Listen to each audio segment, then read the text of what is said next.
Om Jnanatimirandasya Jnananjana-shalakaya Chakshurum Militam Yena Tasmai Shri Gurave Namaha Mukam Karoti Vachalam Pangalangayate Girim Yadkripatamaham Vande Shiguro Dinatarine Ajanulambita bhujo Kanakavadato Sankirtanay kapitaro Kamalaya Vishwambaro Dvijavaro Yugadharma Palo Vande Jagat Priyakaro Karunavataro Angashamalim Shatabirabito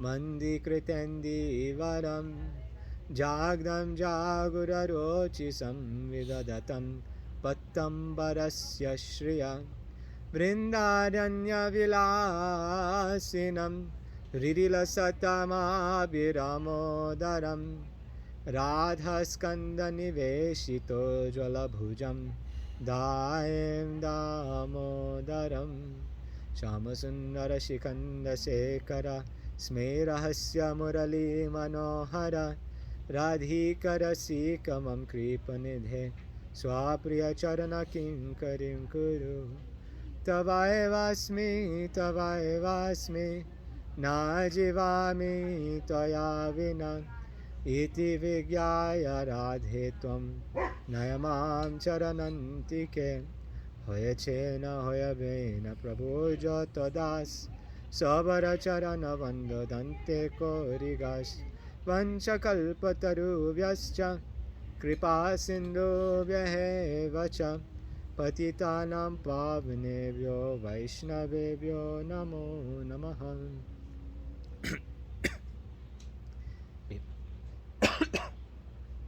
Before starting, offer my respectful obeisances and reverences, respects to my Guru, Srila Bhaktivedanta Narayan Maharaj. By his mercy is the only reason why I'm here and have any meaning to my life. He's the one who I've learned most and everything from and was fortunate to travel with him for a decade around the world under his mentorship. So everything is coming from him. In the Indian culture, there's something called sampradaya, or lineages, where the knowledge is passed from guru to disciple, guru to disciple. They say there's a certain amount of things you can get from books, but having actual teaching is always way better than books, and that's the way the knowledge is teaching. So books are actually secondary in our culture and our tradition, and it's more about the relationship. So we know the name of my guru, and then his guru, and his guru, and his guru, going back thousands of years, and that. So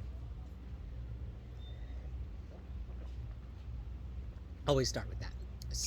Today we are going to be exploring the nature of the divine. What is God? What is the divine? What is spirit? What is source? What is that supreme, absolute, godly being, and all the other names that people have? And how is it that there's so many different religions, spiritual paths, different cultures that are same, but different, and kind of how do we make sense of this whole thing to make it unambiguous, clear, and powerful? In doing that, we'll also uncover the other questions that you guys brought before we started this. So, just like when you're studying anything, there's like a beginning understanding, an intermediate understanding, and like an advanced understanding. And depending on where you are or on your vantage point, you can see that thing from a different perspective and kind of have a different relationship with it, or a different perspective to that thing. So in the same way, everyone on their spiritual path is in a different place in their spiritual life. If you believe in reincarnation like the ancient Vedas teach, believe it or not, but like the idea is that we're on a multi-lifetime journey of growing spiritually. And everything, in a sense, is to guide us and to bring us to that ultimate realization, self-realization, who we are, who is God, what is our relationship, and be able to live that eternally.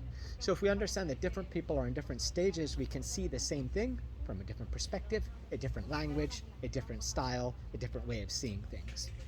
So you got a bunch of different religions and a bunch of different spiritual paths. However, To kind of make sense of it all, there's a really good story and a really good analogy that basically says that all the different views, regardless of where they come, can fit into one of these categories. There's 3 different categories, and almost any, after this class, you're going to be able to see anyone's going to talk about divine or source or spirit or something in any particular way. You'll be like, oh, they're referring to that one. They're referring to that one. You'll be able to see kind of where they categorize, and it'll make a lot of sense and reconcile all of those different ideas. So the example is, once upon a time in India, in a village. I used to spend a lot of time in the villages. Whoa! It's okay. Very good. Once upon a time in the villages of Bengal, where there's no electricity, just hand pumps and mud waters and rivers, they heard that there was a train being built. And this was just in the beginning when the British were ruling India, and they're like, what's a train?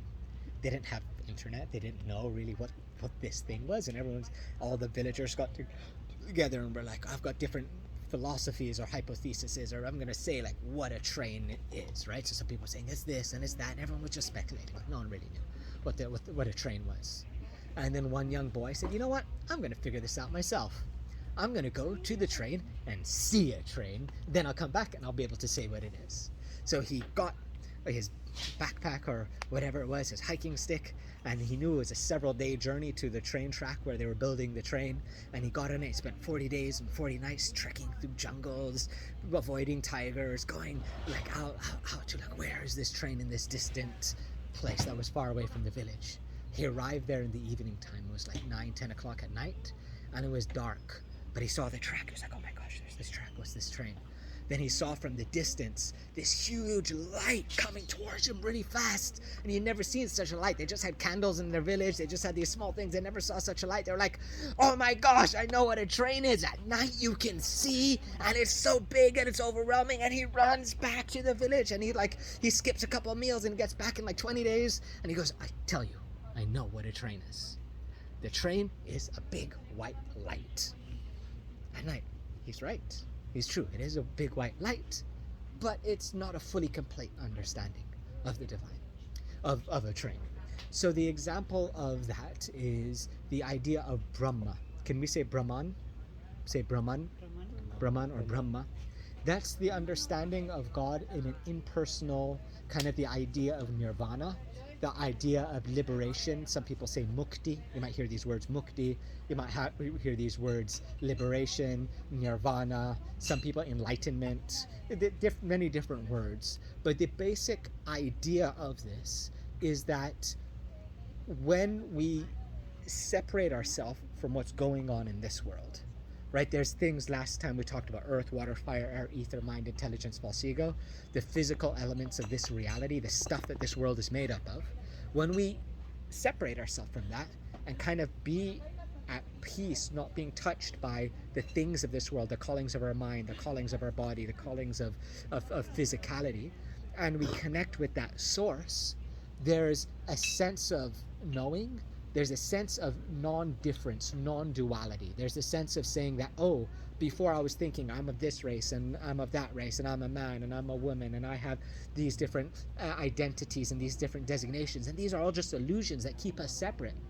Really, we're all connected as one. There's like we're one being, one light. The separation between me and that leaf is what is it? It's just an illusion. It's a non-truth, right? So what reality is, or what divine, what enlightenment is giving up an identification with the body, giving up an identification with the mind, giving up anytime I'm condensing reality into a thing, then it is not God.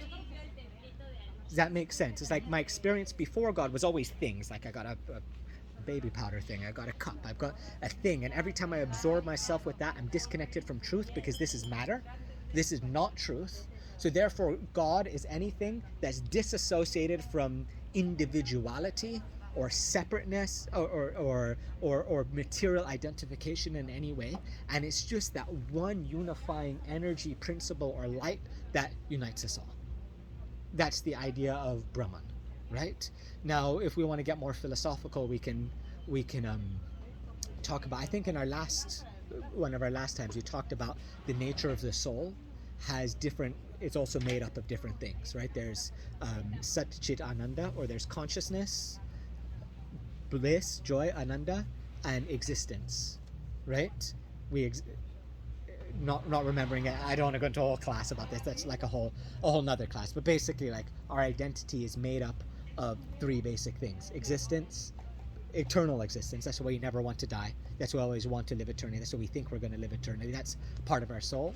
Then there's knowledge or awareness, and then there's ananda, or there's bliss, and then there's joy, there's pleasure, and that's kind of like part of our souls.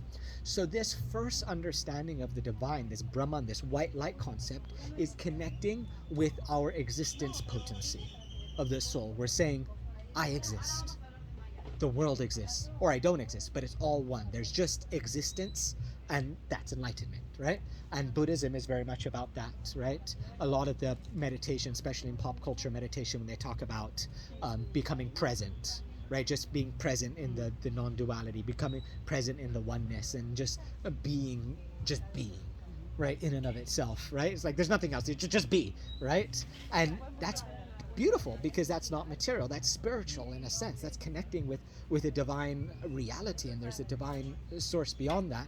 That's kind of what I call in my book the I'll show for the camera. Ooh, my book, right? For my you gotta do it, right? That's what I call the preliminary understanding of the divine. And whole books, whole cultures, whole religions are based on this. There's one part of the Vedanta Sutra, kind of the essence of the Vedic wisdom, that says Tarka na pratishtanat, that you can't understand all of reality through logic alone, through intellect. But if you do try to understand God or the divine through intellect, the highest place you can really attain is this concept of Brahman. Right, they call this, you don't have to remember this, but there's neti, not this, not that, not this. So you say, what's God? Well, it's not this. Well, is it this? No, that's definitely not God. Is it this? That's definitely not God. Is it me? Oh, no, that's definitely not God. Is it her? No, not God. Not this, not that, not this, not this, not that, not that. And then you realize that God is nothing, right? It's just not this, not anything that I experience. So when you try to logically conclude or intellectualize understanding God, that's the highest stage you can get, which is good. It's better than most, right? I remember I was at a seminar, actually before publishing my book, there was the person who helped me get my publishing deal with the publishing house and everything like that. And I was talking to him about it, and he was like, if you study like science and the molecules, where my hand finishes, if you go microscopic, and where the air starts, there's no clear definitive point. Because there's just like inside an atom, there's empty space. And if you go microscopic, like the end of my finger and the start of air, there's no clear distinction. And then where the end of your finger is and the start of air, there's no clear distinction. There's no real mathematical clear way of saying the difference between me and you. The only thing is that we don't have such a finite vision. We're looking at it from a less information, from a stupider point of view in a sense. Therefore we see that there's division. But really, everything is one. Everything's just a transformation. Energy doesn't get created or destroyed, it just gets transformed, and we're all kind of the same thing. So there's whenever you use the intellect, you're always going to come to that stage of enlightenment. Spirituality is nothingness.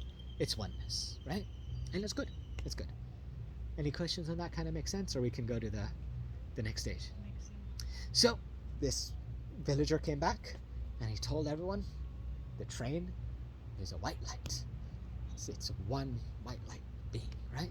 And everyone's like, oh wow, very smart, very good, we like this. But then some people thought, why would this British government in India, why do they need to make white lights at night? Right? There's got to be something more than just a white light. Like, what happens to the light in the daytime, right? Can you still see the light in the daytime, or is it like well, this is an incomplete story. So then I said, well, I'm going to figure this out.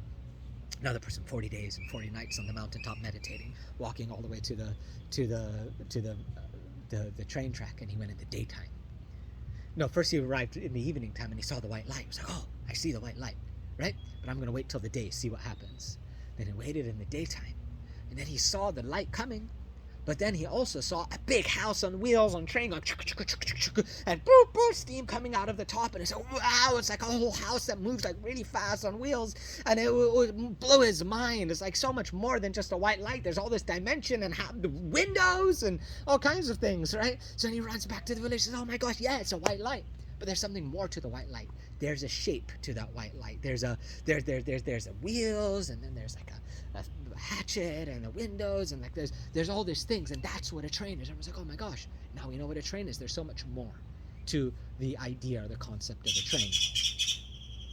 So this concept in understanding God is the idea of Paramatma. Can we say that? Paramatma?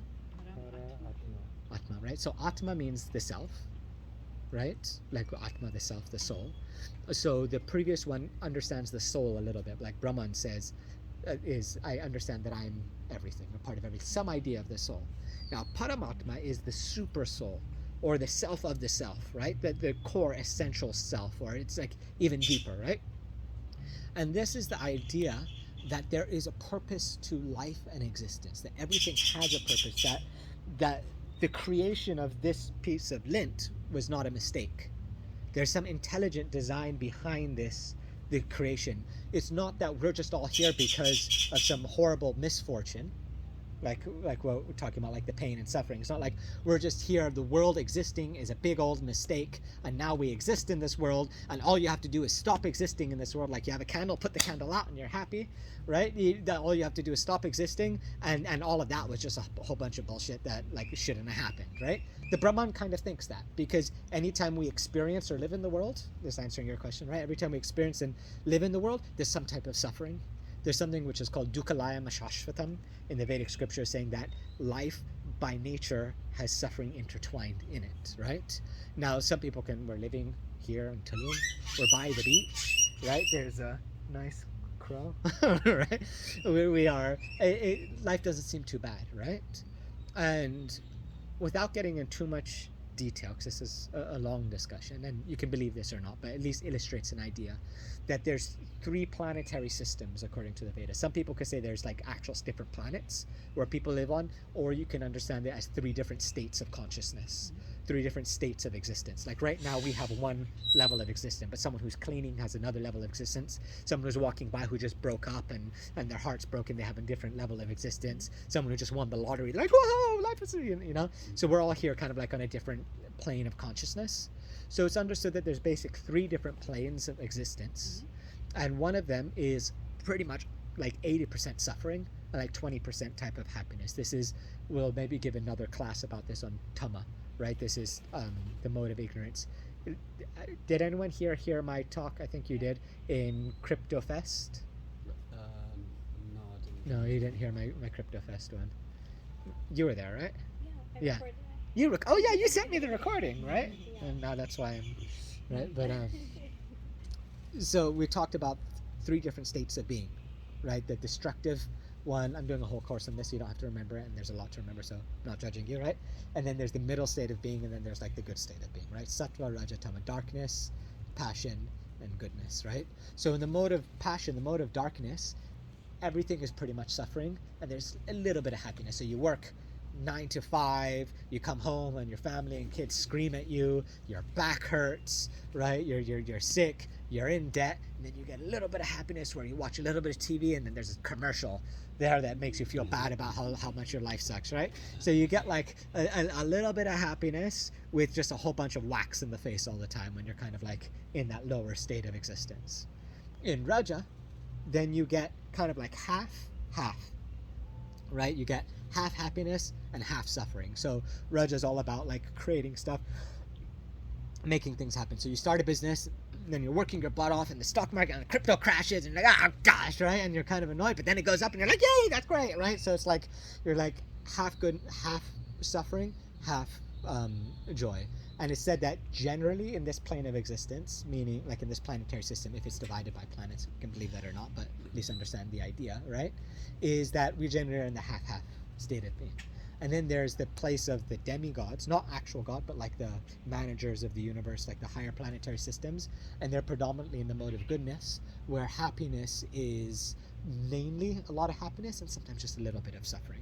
And that's the idea of sattva gun, or the mode of goodness, where, for example, like holistic health and a lot of Tulum type stuff is a lot very much in that subject. So you're like eating healthy for the body, so it tastes good, but then you're also feeling healthy, and you're also balancing your hormones and circadian rhythms, and it's like, it's all pretty much good, but there's also some downside to it, but just like very little. What? But there's the mosquitoes, right? There's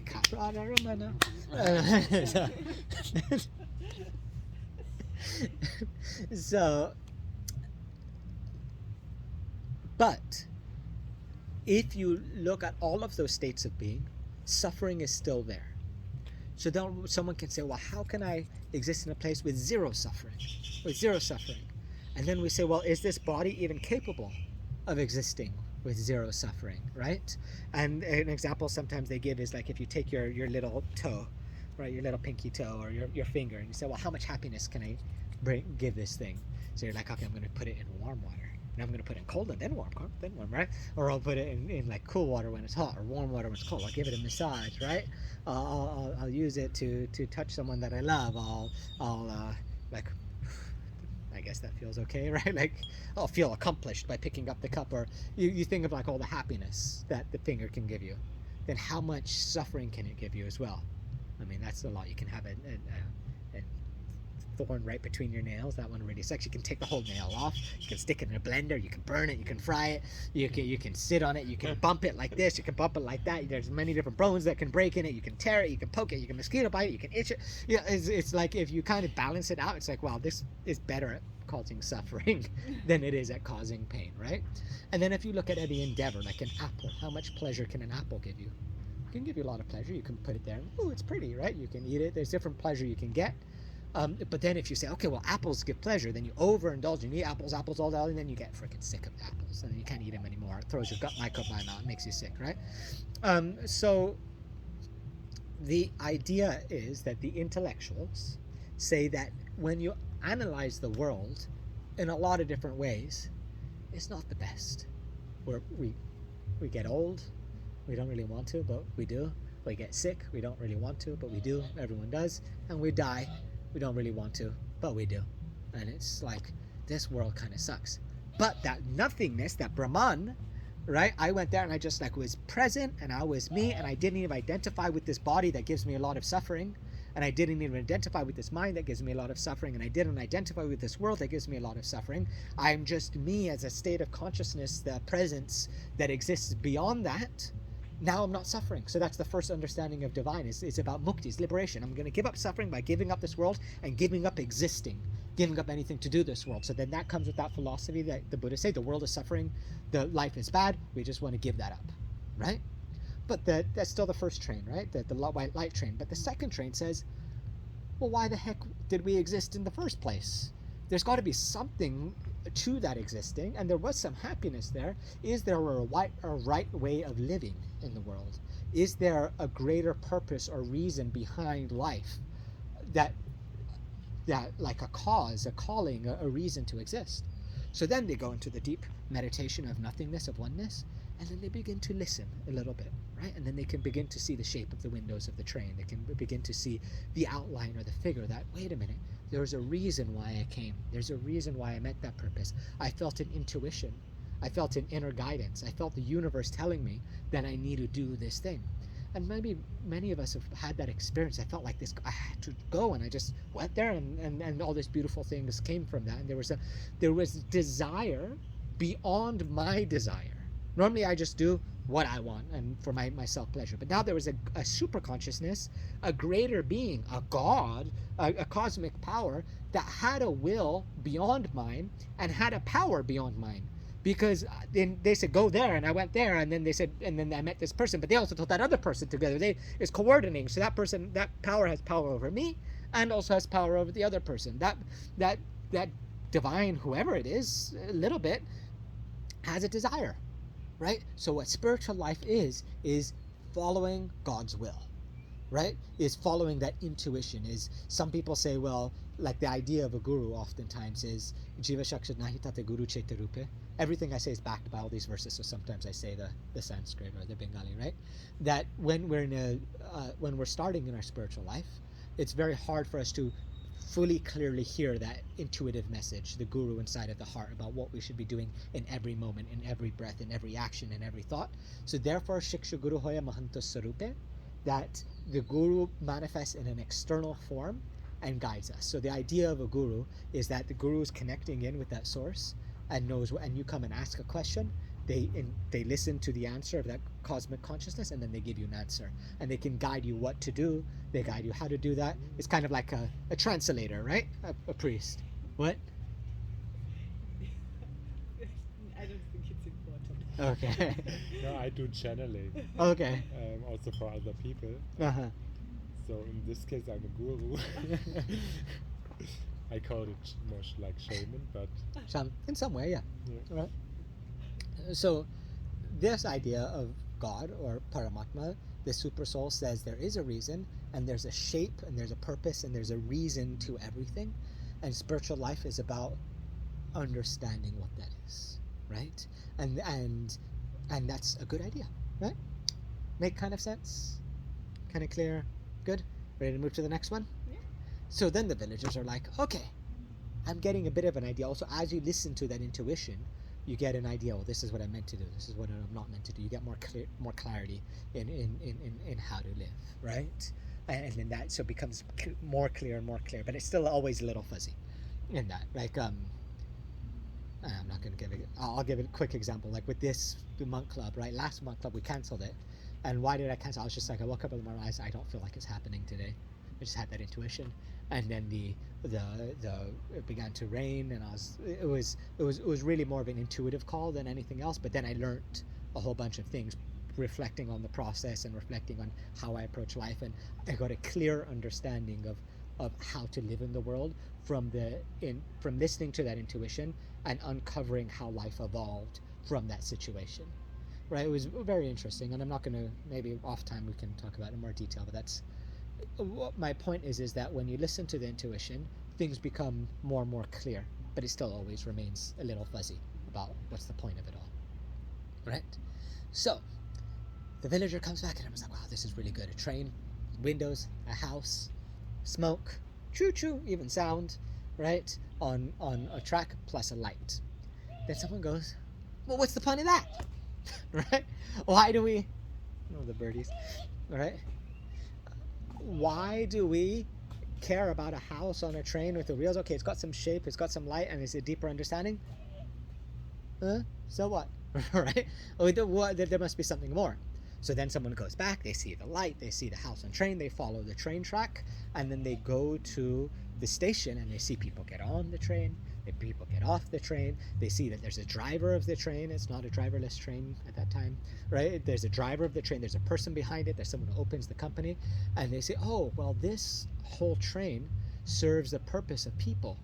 An investor made some money, it's moving people from here to there to meet their family and their friends, and it's all about relationships, it's all about human beings and interaction. There's a personality, and we can know who that is and what that person wants. So when the train goes, there's a reason for it's not just like the train comes, right? There's a reason for it, and that person has a design. You can know them in a personal relationship.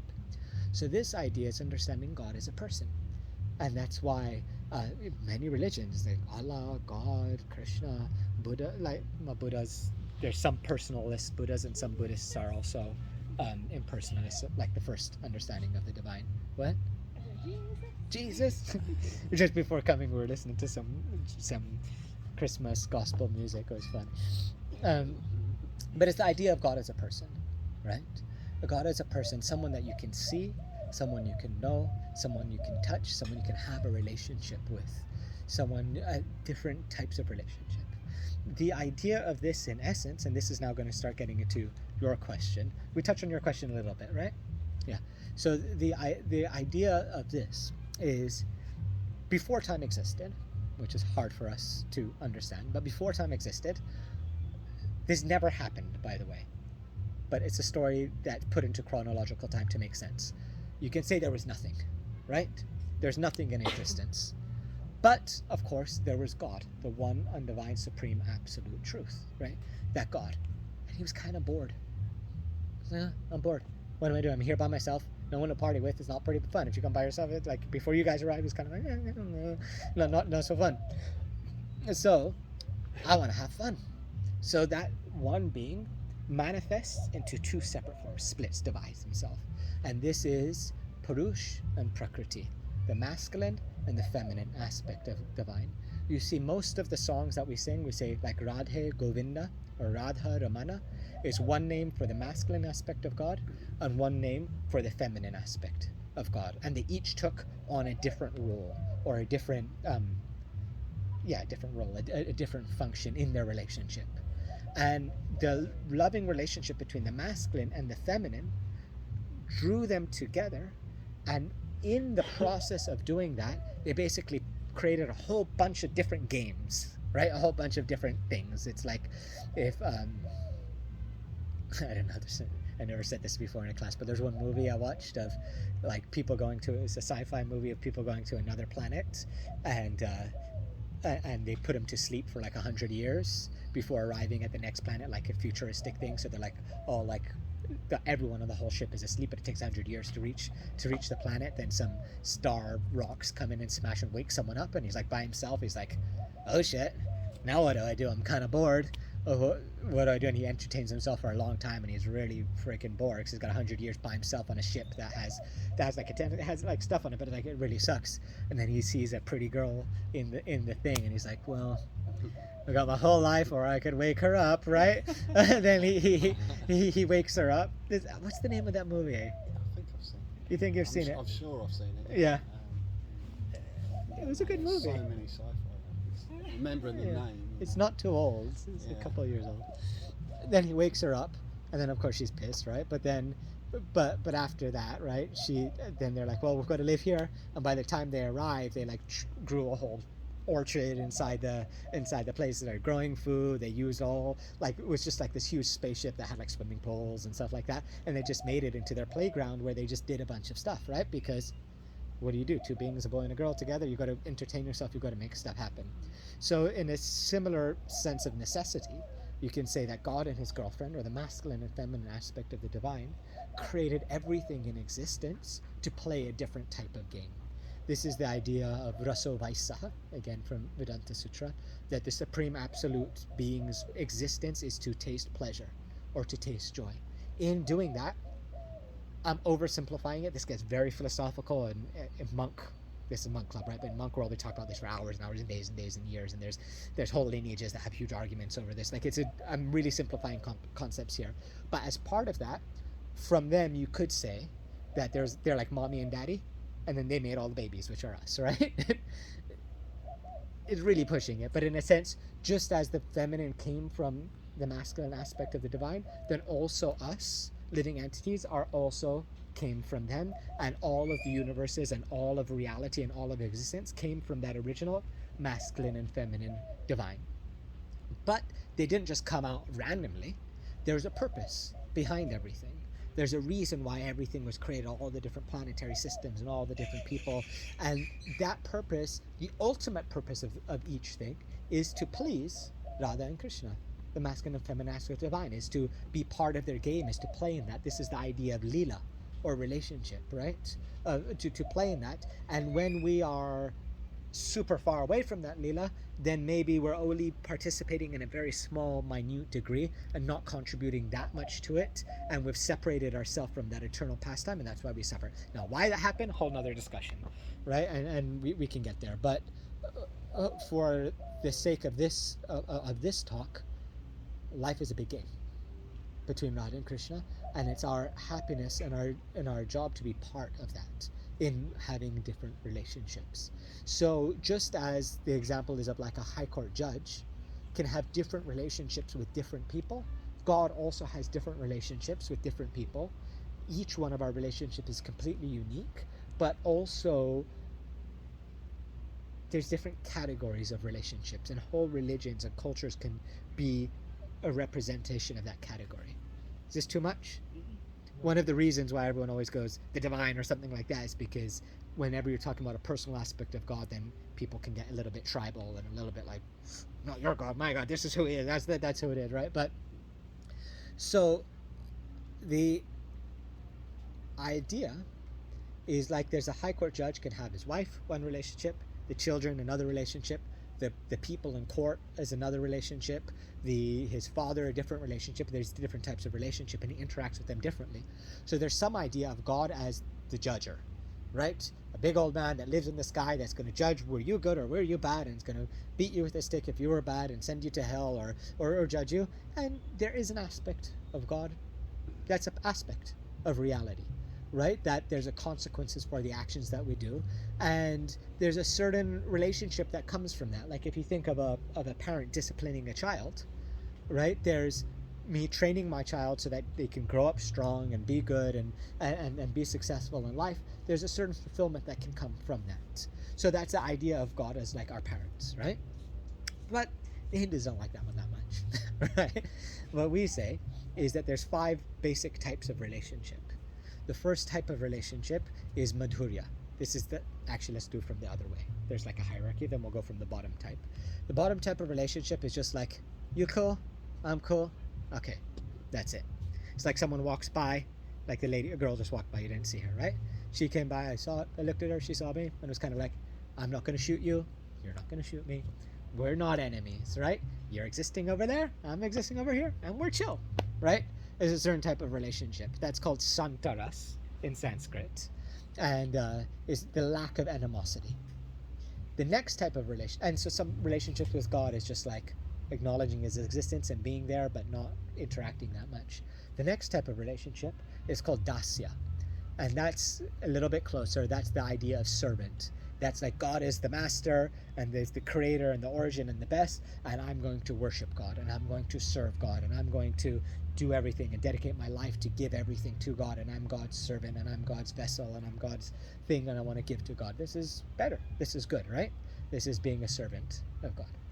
Then deeper than that is Vatsalya. And what Vatsalya is parental relationship. It's not saying that God's my father, but more that I can be the father of God. I can be the mother of God.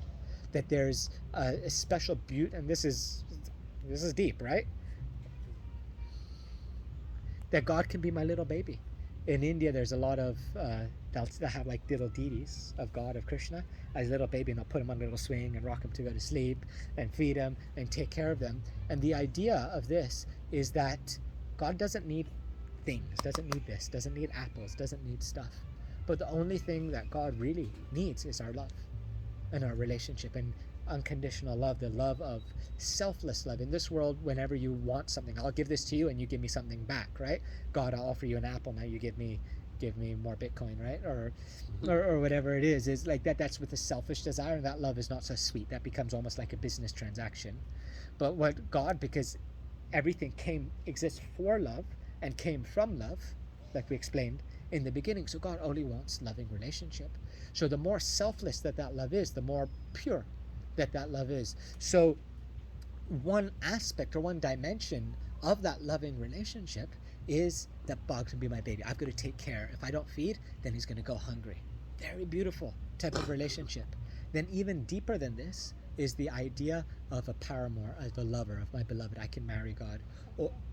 Oh, I forgot that one. That was actually before Vatsalya, because she's corrected me, right? Before the parental one is friendship, is saying, you're my friend, right? We can be buddies. I'm not just going to serve you, and we're not just going to be distant from each other, but we can be friends in relationship, and we can play together, play different games like this as equals. The idea that God can be your equal, right? But not of like status, not ego, but out of love and relationship, to have that relationship. Even deeper than that is nourishing, being as a parent, and most deep is God being our most beloved, the Akila Rasamrita Sindhu Murti, the personification of all type of love, beauty, sweetness, personality, sexuality, relationship in a physical form is God, and we can have that romantic relationship with God in full absorption, and that's the highest type of love or relationship with God. This is Madhurya. So coming to your question about like the feminine aspects in us and the masculine aspects in different way of approaching things, is if we go back to the beginning where there's the masculine and feminine God when they first divided and then created everything, we can see that there's a masculine and a feminine energy which exists inside of all of things. And the masculine energy and feminine energy have different qualities. So another way of understanding the masculine and feminine aspect of God is there's God and the power of God. Where have you heard of the word Shakti? Shakti is like the feminine aspect of God. It actually literally means power, right? So the idea is that the masculine God can't do anything by itself. He can only want and know, only be aware, observe, and see and desire. They can't actually do anything. But the feminine aspect of God is the actual power, the actual thing that does everything. So God's like, it would be really nice to play volleyball, and then the feminine creates the volleyball court and then plays volleyball and makes that game actually happen, right? And this is a whole deep discussion on masculinity and femininity. So a lot of masculine practices, when people practice themselves, it's all about austerity. It's all about, how do I get away from things? How do I just go into consciousness? Like a masculine type of spiritual practice would be, I go sit in the mountains in Himalayas and I don't eat and I desensitize myself from all of reality, and all I want to do is be there as consciousness and be there as nothing and just know and be aware, right? But the feminine aspect of spirituality is, how can there be color? How can there be taste? How can there be beauty? How can there be dancing? And like the Indian ones are all about, like, we do music and we have food and we dance and we make beautiful things, and it's a very feminine spiritual practice. So in the Vedic approach, there's a mix of both the masculine and feminine. So there's parts of it which is just like, be a complete renunciate, celibate, nothing by yourself, just with one piece of cloth like this, begging door to door with nothing. That has its aspect. And then there's also we build temples and it's beautiful and we dance and we do music and it's socializing and it's all this kind of feminine aspect. And spiritual life, in a sense, is a mixture of both of them. However, our line, our Shaktas, meaning we like the feminine aspect of divine more than the masculine. The masculine, a little boring, right? We're on the side of the women, right? So we're much more into the fun aspect of spiritual life, but also some people primarily serve the masculine aspect of God, and some people predominantly serve the feminine aspect. We like the feminine. We say there is, there's Madan, which is the masculine aspect of God. Madan means Cupid, the Cupid of all Cupids. The idea that God is, if anything is beautiful in this world, by definition, it must exist in the spiritual world. That beauty. But on a much greater degree, so if there's beauty and if there's love, if there's anything in this world, then that exists in its fullest, complete, most wonderful form in God. So we say there's Madan, that, and Cupid is another name for God, is the one who attracts the mind and the heart and the soul of every being, always being attracted. One person asked one of our gurus, he said, what do I do if I don't believe in God, right? If I don't believe in that, it says, just open your mind to anything that's beautiful. Eventually you'll get there, because that's incarnation of God. So the idea we say is Krishna, right? Krishna, some people say, is the Hindu god, the person who wrote a Bhagavad Gita. But the word Krishna, one word meaning of Krishna, it means black, right? It means black, and the metaphor around that is that God is that black is not a color. Black is the absence of color. Is the absence of color is what makes. So as the masculine aspect of God, God has no qualities, has no capabilities, but it's just the absence of anything, in a sense. It's kind of like that Brahman, that nothingness, that oneness, that just consciousness, that just existence, right? So that's the masculine. And then you have Radha or Hare, which is the feminine aspect of God, and then that is all qualities. That's white in color, in a sense, and has all qualities, all colors, all beauty, all sweetness, and everything in the feminine aspect of God, right? But another meaning of Krishna means the one who attracts the mind and the souls and the senses of all living beings in the world.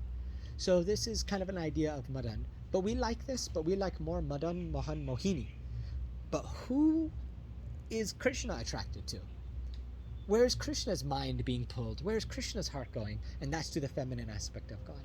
That is Radha, that's his girlfriend, and she manifests into millions and millions of different forms and millions of different incarnations and avatars and Shaktis to be able to please the desire. And we say our primary love is with her, is with Sri Radha. And most of these songs are different types of love songs, to not love to have like a sexual relationship with Radha, but love to be one in heart and one in mind, to serve her in her relationship with Krishna, serving Radha and Krishna together. This is very high, very deep. There's one song Krishna Deva Bhavantam Mande Natava Nakagramarichim, saying that there's yogis and rishis who will sit in Himalayan caves in the cold winter and the hot summer without eating, just being a breatharian, living on air to try to meditate and understand the Supreme Being. And after thousands of years of doing this, they can maybe see the light which comes from the toenails of Sri Krishna, right? Which is that impersonal white light, that Brahman kind of nothingness that we described in the beginning. And they see this and they're like, wow, it's the best thing ever, right? But we want to know that Krishna, who's completely bound and controlled by his mother, completely bound and controlled by his girlfriend, and that loving relationship is kind of the highest expression of spiritual life. That was a lot. Do we have any questions or any thoughts? Yes. Yes. Okay. First, thank you very much. I got a lot of clarity. I have one question about the relationship to God. Yeah. So, me and my roommate, we were feeling into it. What is our relationship to God? Yeah. And he felt that God is his baby. He has Okay. this father energy. Mhm. So very interesting that you mentioned it. And I felt, and I couldn't really categorize it right now. Yeah. I felt like God is just telling me, be who you are, allow yourself to be, you can be playful, you can play in my world, you're here to play in my world. So it was more the childish energy, so I am the child. Mhm. So what is this kind of category? God is not cheap, right? Like, think of to become a millionaire if you weren't born lucky, how hard that can be. Or maybe after inflation it won't be that hard, but you get the idea, right? But to achieve anything, even just to have six pack, or even just to have to not be sick all the time, it's like life is a lot, right? When we're talking about a personal relationship with God, it means controlling God with love. I remember my guru giving a class. He was in Hindi, and I was just learning Hindi at the time, and he kept on saying Vasibut, Vasibut, Vasibut. I was like, what does that mean? And I asked him, and he's like, that means controlling. And his whole class was about controlling God with love, right? That's not cheap. I can't even control my hand most of the time, right? I can't even control my thoughts.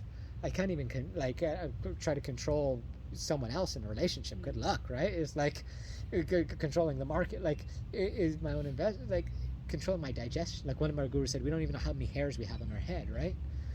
And so it's like, what I'm talking about, a personal relationship with God, is a very multi-lifetime process, right? It's something that's not cheap, right? There are people in India, right? What I didn't describe here was that the idea of masculine and feminine, we didn't go into much detail, but that, how do I say this in a politically correct way? Right? Basically, there's only one male in existence, that's the masculine aspect of God, and by nature we're all feminine. All feminine. And that's a longer discussion, right? So there's some sampradayas in India, they call themselves, they're sahajas. And they say, okay, and there's a bunch of guys, they're probably, a lot of them queer, but like they dress up in girls' clothes, and then they put fake boobs on, and they say that that's like spiritual life, right? And it's like, okay, we get the sentiment, but we call that sahaja, which means like cheapening it. It's not as like, to be feminine and understand that you have a feminine relationship with God is so much more deep and so much more dimension than putting on a skirt, right? And it's not that easy, right? So about our relationship with God and what is the nature of that relationship, we each have a individual form. They say Nija Siddha Deha, Nija Siddha Nam, Nija Rupa Swavasan, that we have a name, we have a form, we have a relationship, we have the clothes that we wear, we have the specific service that we do, we have the pre-existing relationship with other people, and like it's all there as potentiality in the soul. But it's like a seed.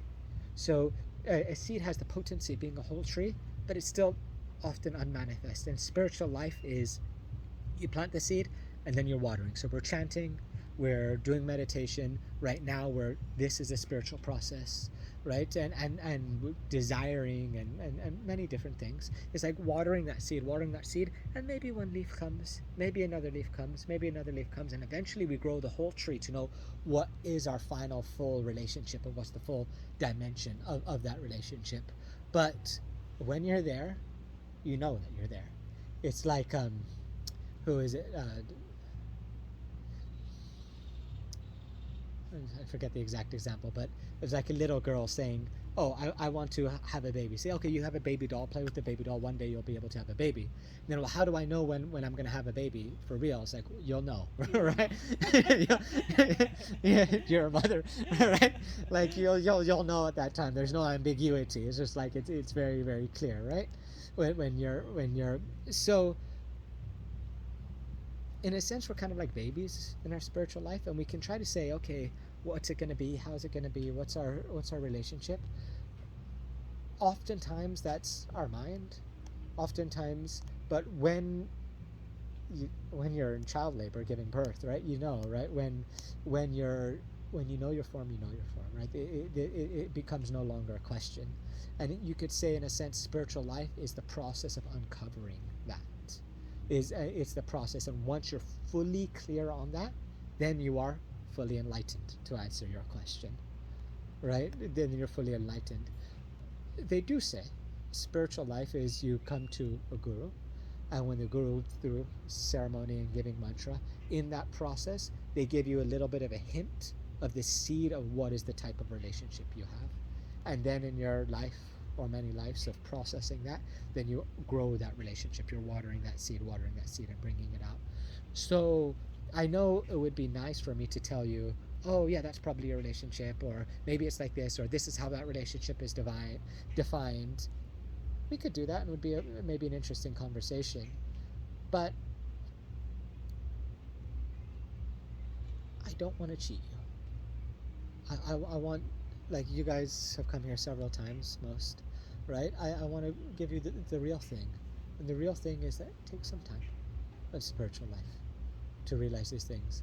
I've given my whole life, and I have some idea of myself, but I don't know my full spiritual name and form and pastimes. I can't just go into meditation, just be in that spiritual world with God and in that place of full joy and disidentify with this body, right?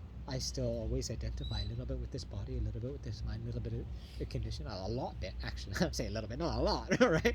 It's very rare that I can have some even glimpse of that Brahman stage. You have that glimpse of the Brahman, the first stage, right? What my relationship is with God and the dimension of that relationship. That's like so high, right? First we're talking about intuition, and then we're talking about below that, and then below intuition is just that nothingness. When you're in that nothingness state, that oneness, that is more joy and happiness than any type of happiness that could possibly exist in this world. So if you're the richest billionaire in all the world, having like 10,000 orgasms with 1 million women on yachts, super yachts or whatever, right? Like, I don't know if that's like the happiest thing you could do, but I'm trying to. But like if you had all the pleasure in this world, that's still like ew compared to just the experience of yourself as nothing, right? Your experience of oneness, that kind of Brahman, that Brahman realization, right? So I wish I could give you a more specific answer, but I think the more honest answer is continue in spiritual life and everything will become clear, right? But, yeah, no, thank you. I know what you mean, but for example, I know God has a will.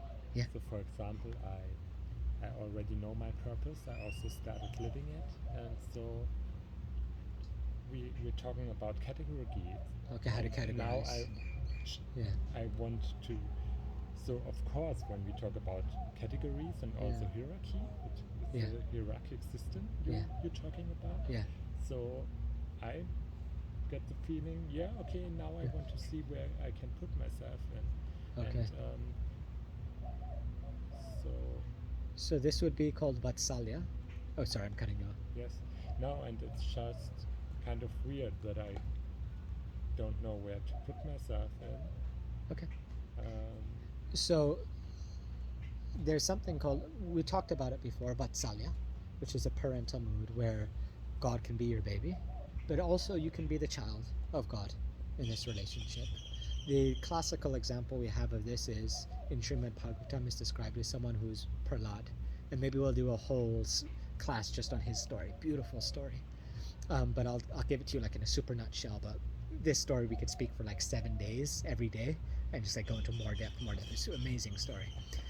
But basically, he was the son of a tyrant, like a king, super king tyrant, and the tyrant had the highest degree of what I call God syndrome, saying that I'm not supposed to serve God, everyone's supposed to serve me, everything is for my pleasure, my happiness. Are you okay with the sun in your eyes? That's fine.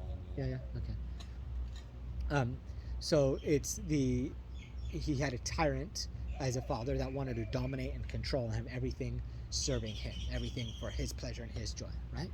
And I'm not telling the whole story, but basically Prahlad, when he was in the womb and when he was a young boy, he had the association of a monk who was speaking these things, and he was, which is a spiritual practice in himself, and he was born enlightened in a sense. He was born detached from anything of this world, and he was always in loving relationship with God, right? Very spiritual being. So his father was trying to train him in politics and in trying to fulfill his father's legacy and stuff like that. And he was just like, no, I like God. And he's like, you like him? That's my enemy. I hate God. I'm God, right? And he wanted to fight. So, yeah, it's the whole story. I'm trying to cut all these things out of the story. But one of the relationships that Prahlad had was that the Lord is my only protector and the Lord is my only provider. So the father tried to hurt the son in many different ways. He had an elephant try to step on the son, but the elephant came and offered respects and circumambulated, which is like a respectful thing, and left. He threw him in a pit of snakes, and the snakes just sat there and kind of like were happy in his association. They fed him poison. He offered like Mantrai's food, like we're gonna give you some prasad, some special offered food, right? And then all the poison left, and he ate it, and he was happy. Right, and then they tried to hit him with weapons, and they wouldn't hit him, and he was like always being protected. They threw him off of a cliff, and then God came and caught him and just like brought him down and set him down nicely. And then he said that God exists everywhere. God is always protecting me. God is always taking care of me. And then the father was like, where? Is he in this ground? Yes. Is he in this bottle? Yes. God is everywhere, all pervasive being, right?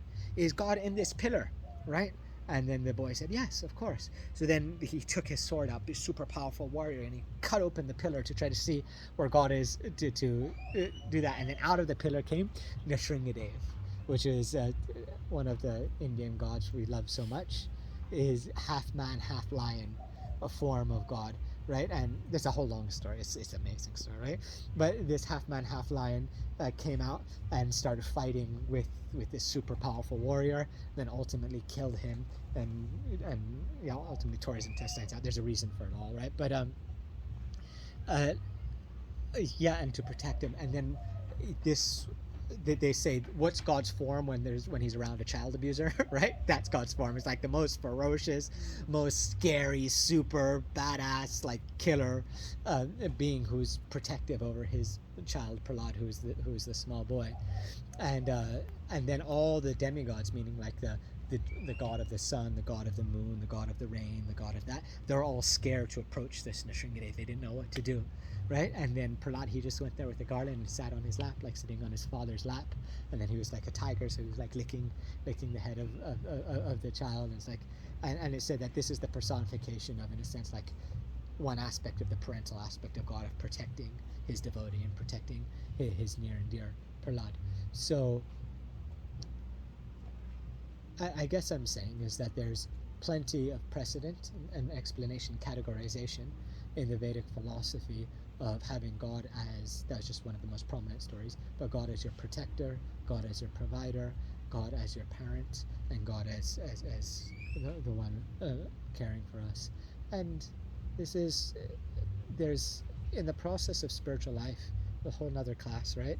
There's this idea of Sharanagati, which means surrender, and that's accepting God as our only provider, as our only protector, as our only maintainer, as accepting the things that are favorable. And this is a process of opening and surrendering to the Supreme Being, to God, and it's a good part of our spiritual life. And in a sense, it's similar to this being a child of God, right? Oh yeah, that's very, very interesting.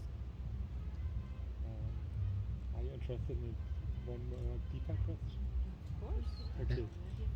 Yeah, very interesting. To be honest, I had a relationship like that to my father. So probably I got this relationship to God because I needed someone to protect me.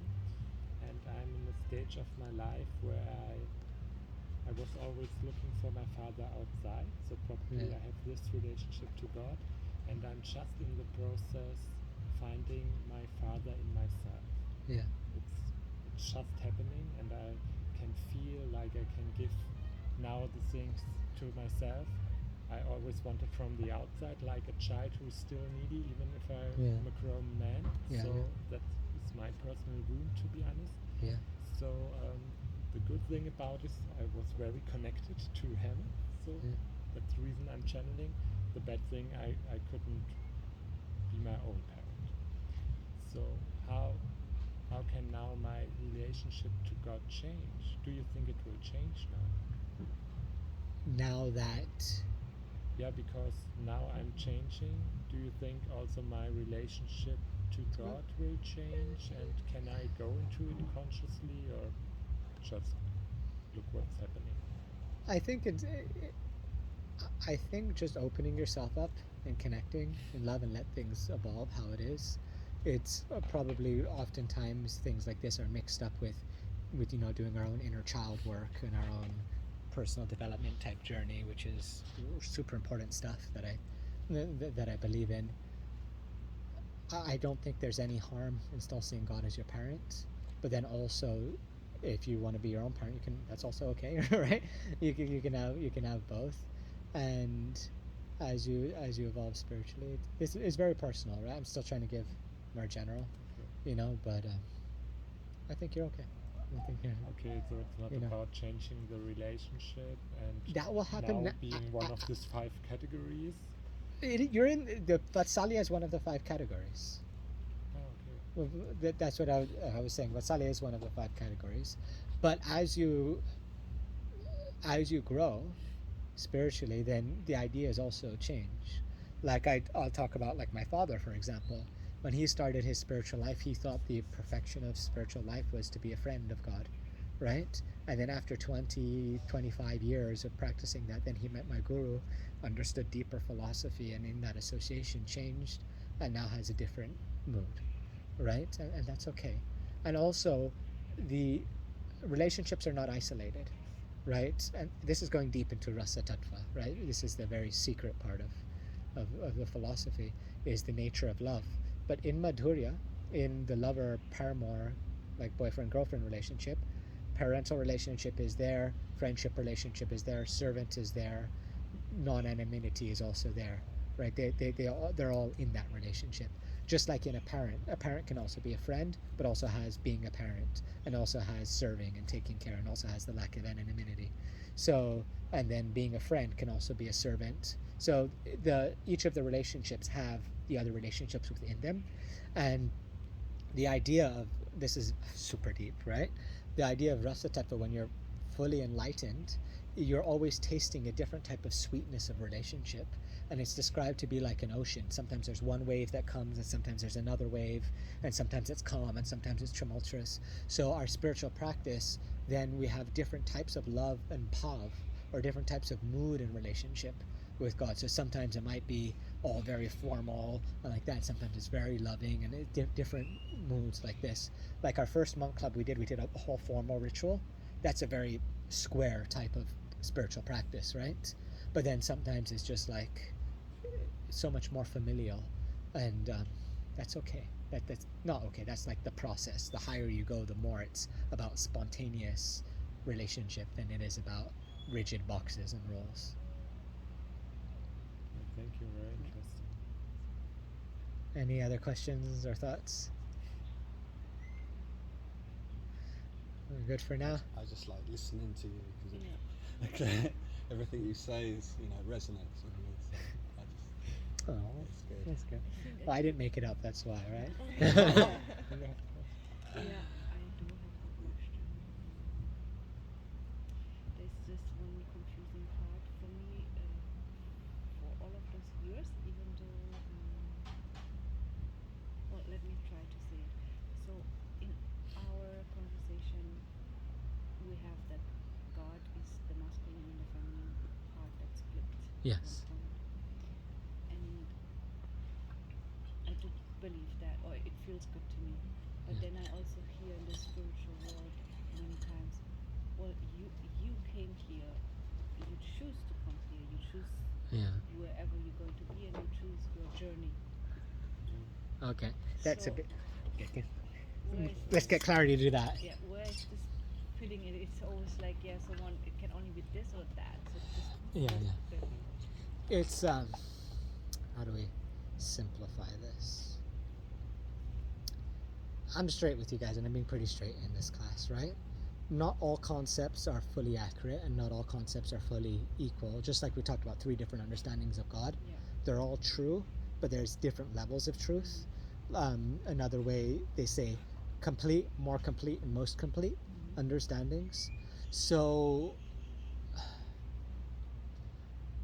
on one level, where we exist in our life and everything we do is a direct reflection of our consciousness. It's a direct reflection of our actions. It's called karma. Every action has a reaction, and based on our desires, we do a specific action, and then that causes a certain reaction that puts us in a specific situation. In a very mundane, non-mystical type of way of looking at it, it says, if you're fat, right, it's because you're eating a lot of hamburgers or a lot of donuts or whatever. So you had a desire for donuts, you did the action, and then you got the reaction. And it's not like you just divinely beamed as a fat person. That was a consequence of it's the consequences of your actions, right? In the same way, also positive things. It's like, oh, I look pretty now. Well, you spent half an hour putting makeup on, so it's like, right? Or you ate kale juice and your skin got nice, or whatever it was, right? So it's like, you okay? Yeah, it's okay. I think today I'm sitting in a place where there's a lot of ants. Now I know. Oh, So, but okay. it's okay. We're I'm good? going to come closer to you if you don't mind. No, it's great. Good. You wanna? So good. I'm sorry. I didn't want to cut you off. No worries. So the idea of karma is that the world is fair, right? So every situation that we're in, and if you take it on a mystical level, then means even our birth, even our genetics or anything like that are a result of previous lifetime activities, our desires and our actions and how we spent our energy and the results that we got from that. So from that perspective, we're here by our doing, and that's the way we're. Are you okay? You want to come sit here, or you do? There's Okay. really many. I'm gonna of move them, back a the little bit. orange ones. Oh. We're gonna make a reserved sign for them the next time. So So.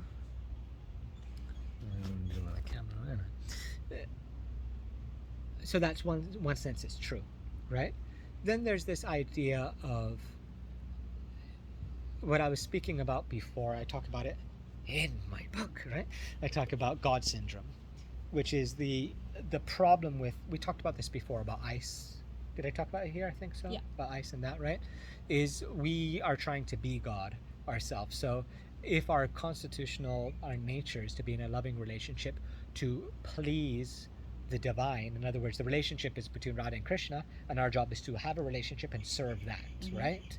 But instead we're like, no, all of existence should be there to serve what I want. It's not about what God wants, it's about what I want. It's not about what Krishna, what the Supreme wants, it's about what I want. Everything should be for me, right? And that's our disease in this world.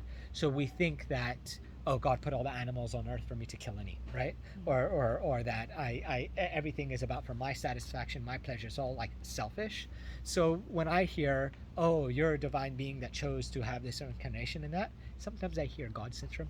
Sometimes I hear people think, like everyone wants to think they're more powerful than they are, or that they're like great and super. And there's truth to that, because we are great in a lot of ways, but in a lot of ways we're not, right? And that's another discussion. We can be complete idiots and also be genius, both At the same simultaneous truth. So in the spiritual communities now, I think it's a little bit sad about like how God syndrome comes into that, and it's like, oh, I'm divine and I'm amazing and I'm like this being, and it's like, well, do you know how many hairs you have on your head, right? What kind of God is that, right? What kind of can you control your poop if you really need to, right? Yeah, yeah. And it's like, wait, I don't know, does that help? Kind of, Yeah, and I'm sure I'm going to take it with me home Yeah. and sit and process it. exactly. So, but yeah, thank you. So Then there's the idea. you mean this everything for me? I know this part of spirituality that are the people who are just manifesting. Yeah. Oh, I manifest this, and this. Yeah. I manifest 10,000, blah blah blah. Yeah. I also don't believe in that at all. So because you always need to go to your purpose. Yeah. That can. So that's the question. Also, I'm asking myself how to live my purpose now. Is it really like? Is it just possible to live your purpose and just be joyful all the time? Because it's Yes, it's possible, and that's the goal, but it's not practically true in our normal state of life, in our state of existence. Like, we still have our body, we still have our mind, and as long as we identify with these things, then we have the limitations of those things. okay. So you think when you know your purpose, you are also like, okay, I do it, even Yeah. if it not feels perfect. Yeah. Because it's God's will and it's what I have to do. That's dharma, that's Oh, duty, okay, right? That's, Exactly, That's, that's- yeah. very, Yeah. very good to Yeah. know that it's like that. You know? Yeah. Otherwise, I mean, that's since we're talking about masculine and feminine, the feminine is more just like I flow with it and I'm not really methodical about it. And the masculine type of spirituality is like I have my duty and my morality, and I do it because I have to. It doesn't matter how it feels. It's a mixture of both, right? Okay. Of inspiration and regulation or something, commitment. Okay, interesting. You need both. Because if some people religious in our monk communities as well, then sometimes it's all just about rules and doing it because you have to, and there's like no juice, no Okay. sweetness, and that's, I guess, better than not doing it, but it's also limiting, right? Yeah. I just get guided to flow, so this is Yeah. interesting. But discipline integrate is flow very more. important. Okay, so Yeah. it's about balancing. Everything, yeah. Like Yeah. always. Always answer is yes, no, but maybe, but in the middle, right? Yeah, balancing everything. Any other thoughts or questions? It kind of reminded me, like her question reminded me of like when we talk about how, like, the concept of being like a creator.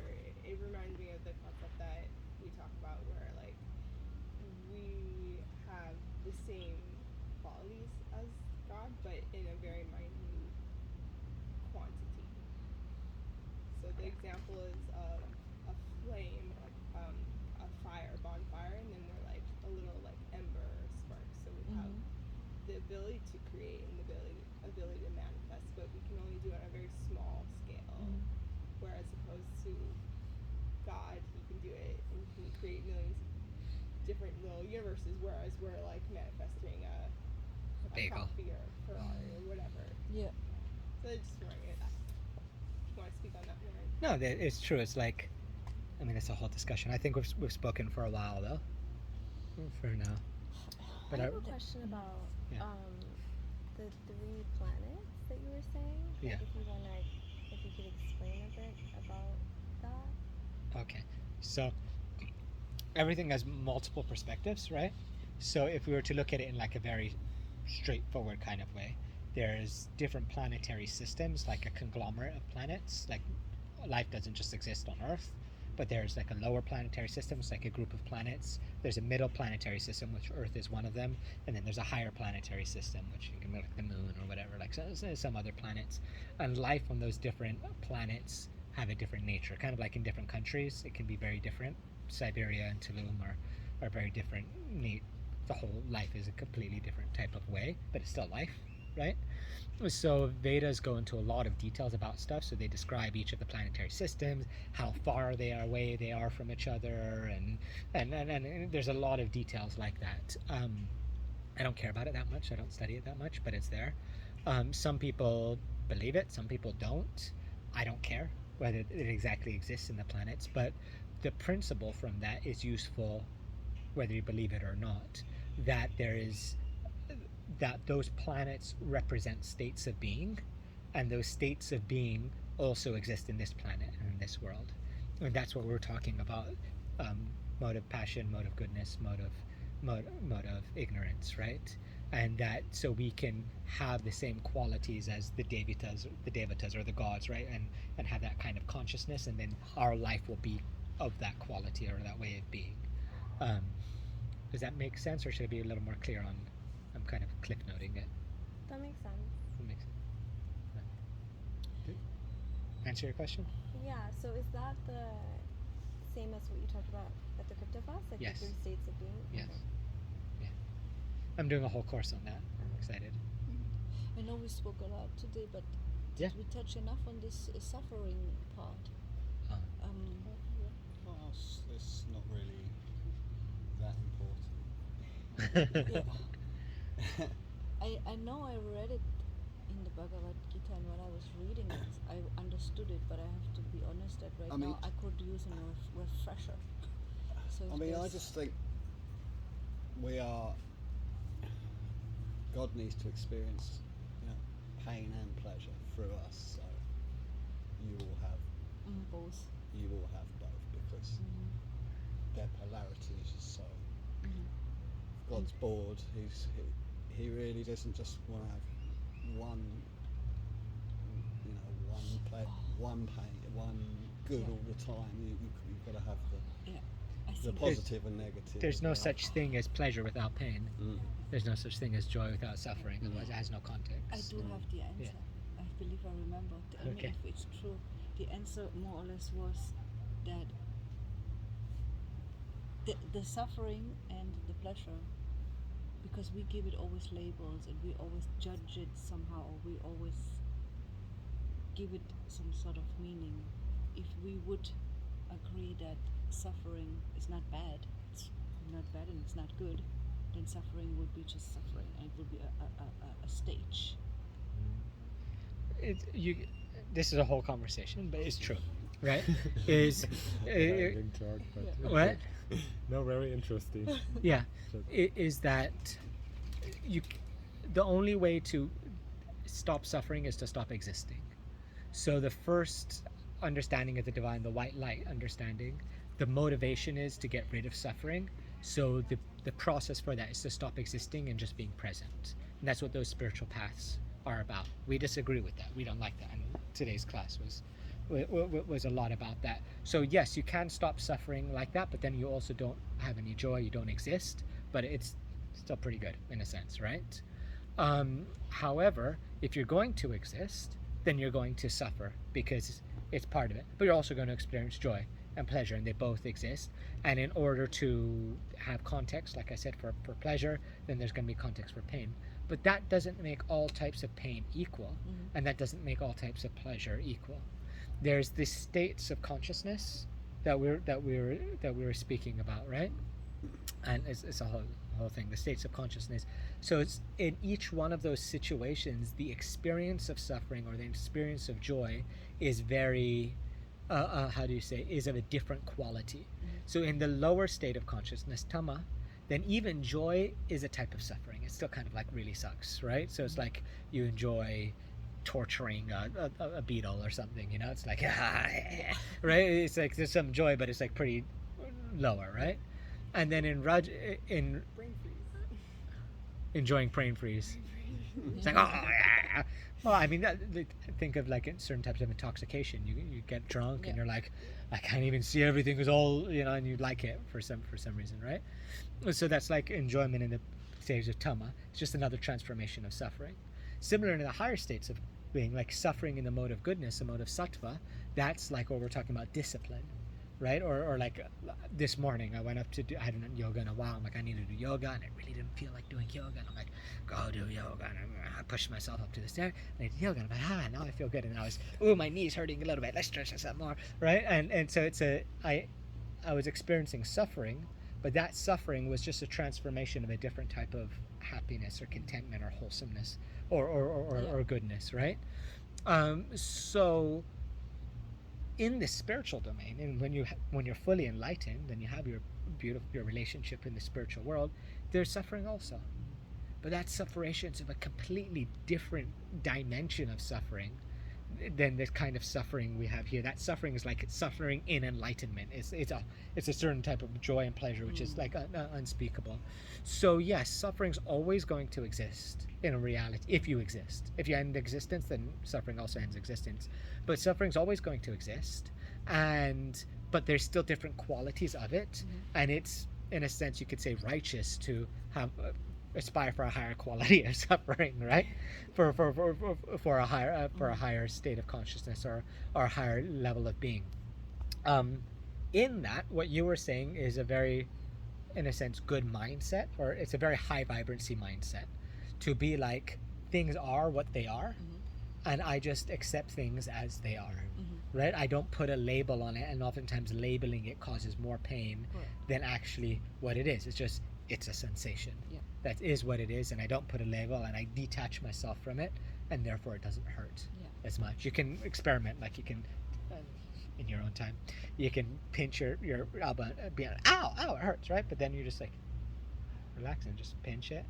And you could even go as far as to like cutting yourself. I don't recommend it, right? But for cutting yourself, and you're just like, mind over matter, like you're not feeling, and it doesn't hurt anymore. It's just your perspective of how you, and that is a very much a Brahman thing to do. Very much on that oneness, enlightenment, because you're not identifying with the body, you're not identifying with the things of this world. Good thing. Cool. Does that help? Was that absolutely. No, good? I feel like today I hear So many when- things that, we hear them, we read them, and then you forget them, and then if you hear them again in a different word or just as a repeat, then this time it makes sense again, and hopefully in 10 days I don't forget again. I have the You feeling probably finally- will, and then- I have the feeling finally to get clarity. So thank you. Yeah. One additional question, but it's very matching with this, so I think it's not such a long topic. So I heard this concept, the more aligned with your purpose, the more you aligned with the here and now, because God doesn't bring you big suffering because you don't need it anymore. But we will, like you said, we will be never just light when we incarnate on earth. So it will always be suffering. But do you also put it in this concept of that it's aligned with purpose? What's aligned with purpose? The suffering. I heard this alignment from suffering. The more aligned you are with your purpose, The less you suffer. the less you suffer, because you get more in the here and now. I heard this concept, so I'm just asking, do you know this, or would you also say it like this? Yes, but I want to say it in my language, right? When you're being present in the here and now, that's Brahman. That's the impersonal concept of God, that idea of being present here and now and just existing. And by nature, that leads to mukti, to liberation of suffering, and suffering disappears with that thing.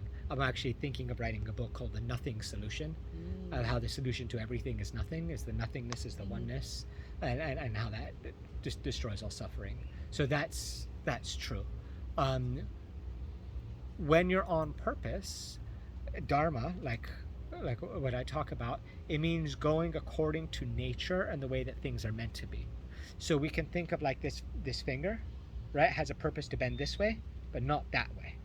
So if I go like this, I'm acting according to purpose. No suffering, no suffering, no suffering. I'm going to the way it is. I go against purpose. Okay. Suffering, Mm. suffering, Oh, that's suffering. very good. Right? So Yeah, that's Yeah. good to remember. yeah. So when you align with person, yeah, it hurts less 'cause you're doing things the way that they're supposed to, right? But let's say I'm doing push-ups, and the purpose is to strain the muscles a little bit so that you get hypertrophy or whatever it's called to build back your muscles stronger. Then it's gonna hurt. It's gonna hurt a little bit, but that's like a good type of pain. So tumara sevaya dukkha hoye jata seto paramasuk. Seva sukha dukkha paramasampada nashaya vidya duk is one of the songs, right? It says, in your service to God, tumara seva dukkha hoya, all the suffering that comes from executing that's actually a great type of happiness. Like for me coming and speaking here, this is my service to God, is my purpose.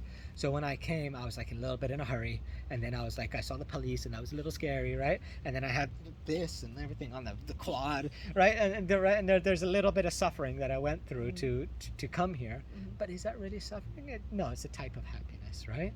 So in your service, tumara seva dukkha hoya jata, any type of suffering is happiness. It's a supreme type of happiness. Seva sukha dukkha paramasampada, the happiness and distress that comes from serving, that is the greatest wealth of my life. That's valuable. I want to go through the turmoil. I want to go through the happiness. I want to go through the whole thing. Nashaya vidyaduk, because that suffering and pleasure that from doing my purpose and from serving, that nashaya vidyaduk, that destroys the suffering that comes from ignorance in this world. Avidya is ignorance of not knowing our relationship with divine and identifying with the body and mind.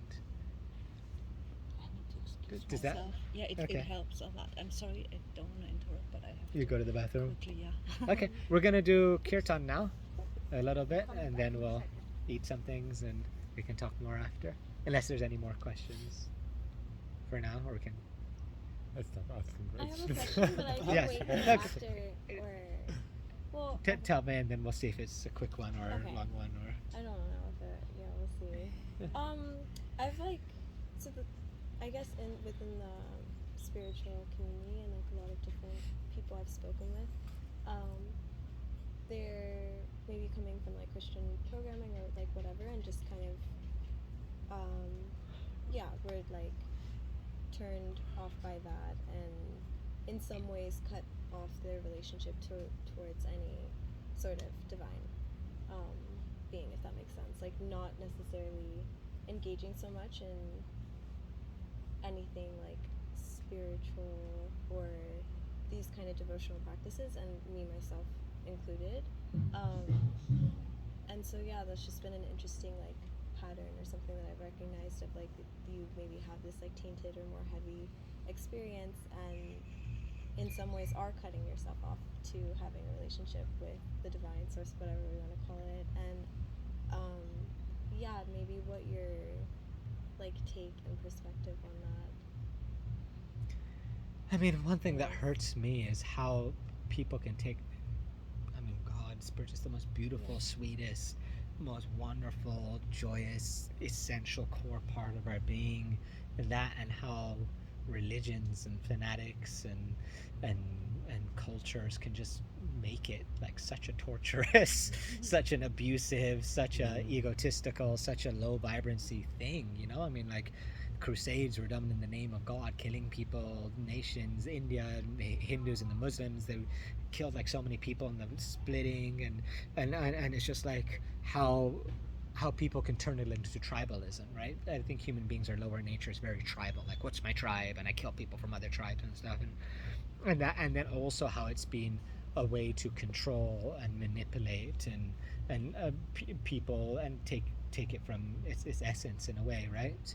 A lot of religions, like, you have to do this, you have to do that, this is the way of doing it, there's all these rules, there's all this structure, and then there's a lot of guilt, and then there's a lot of people's own issues, and then a lot of times when people are going into the spiritual, they say, well, it's not the material, so they like reject the material, and then they feel miserable because they're not eating tasty food and they're not getting laid or whatever, right?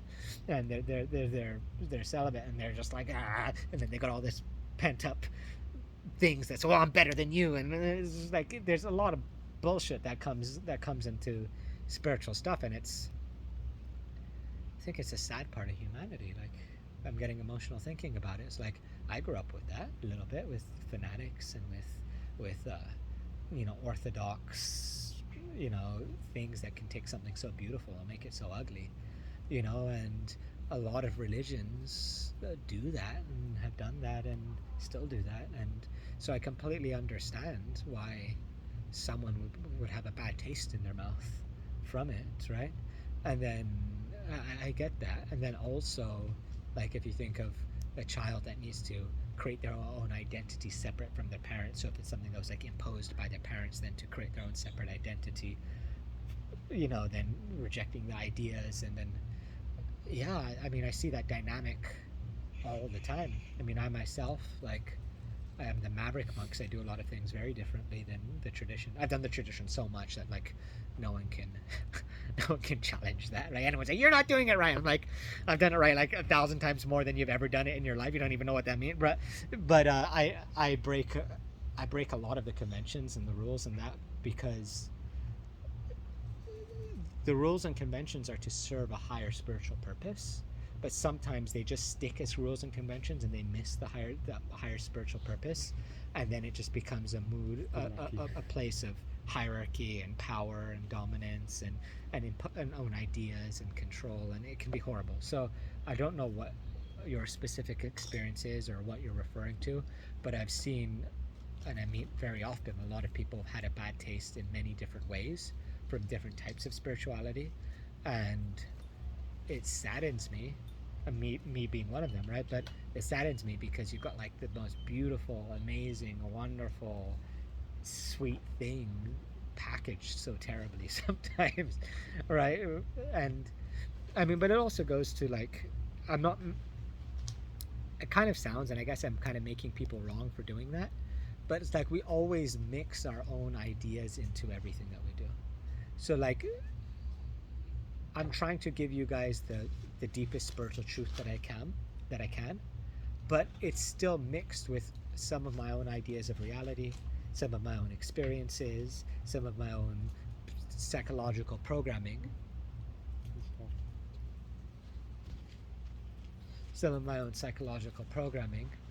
and that's not going to go away till I'm fully enlightened, right?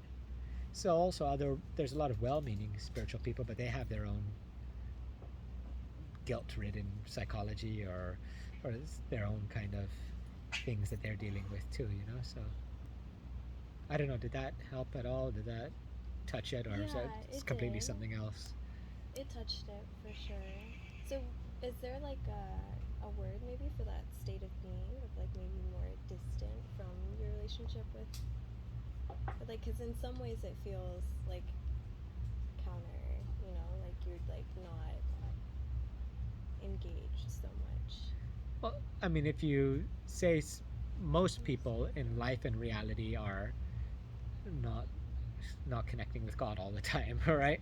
Most people, that's our conditioned material state in life, right? That's just normal. The exception is when we are connected, and that's special. That's what we aspire for. Myself, I mean, I've given my life to this, but only a small part of my life really is to this. A lot of it's to my own material mind and bollocks, it's the truth. I have the feeling if people have this picture of God, it's actually how they treat themselves.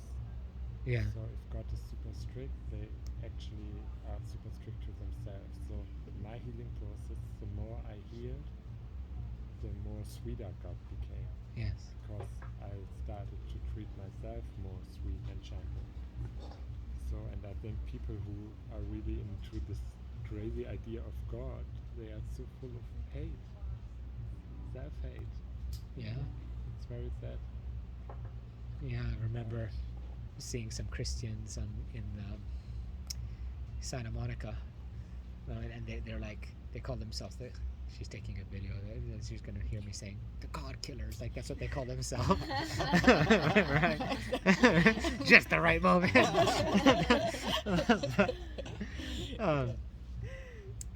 They say God killers. They have a T-shirt. God loves you. but then on the back is he will kill you if you sin, right? And then they're like, you're sinners, and I was like, so who's going to heaven? So only people on earth. And I was like, what about Mother Teresa? She's a Catholic, going to hell, burning in hell. That's where she is, you know. And it's like all this like fire, brimstone, burning in hell. It's like, wow, it's like he says, a reflection of their own psychology and where people are at, you know. Very nice. It's Yeah, I see a lot of fanatical religions that are fanatic about it. It's this way or no other way. yeah. You know. Oh, it's this way or you will kill you. It's like, really? Yeah. Yeah. Okay. But we understand God to be personification of all love, beauty, relationship, sweetness. And even like Christianity also, God is love, love is God. That idea is there.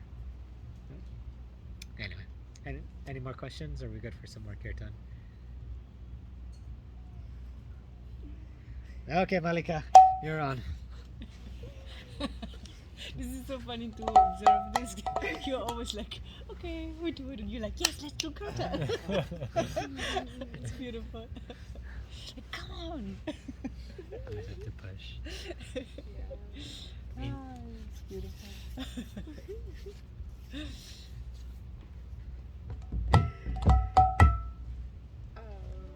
Should we do? Let's do some Haribo. I like Haribo. You like the Haribo? I thought Haribo was. Yeah, me too. That's why I love it. The little Me too, I sweets, could you know. remember it the because of other that. Haribo. company. I love it. Yeah. I like the white one. Now, forever, I will remember that word.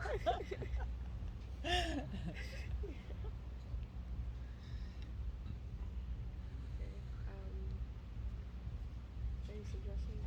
Haribo? Yeah. Dinge sind zu beißen. Glaube ich. Ich denke. Ich habe schon You're asking for like what to sing? versucht. I mean, you could do the Radha Raman Haribo like we just did. Sie kommen. Let's do that again so people remember and then build a repertoire for people to get used to some of the words, right? So we're building a core team here. Okay, cool.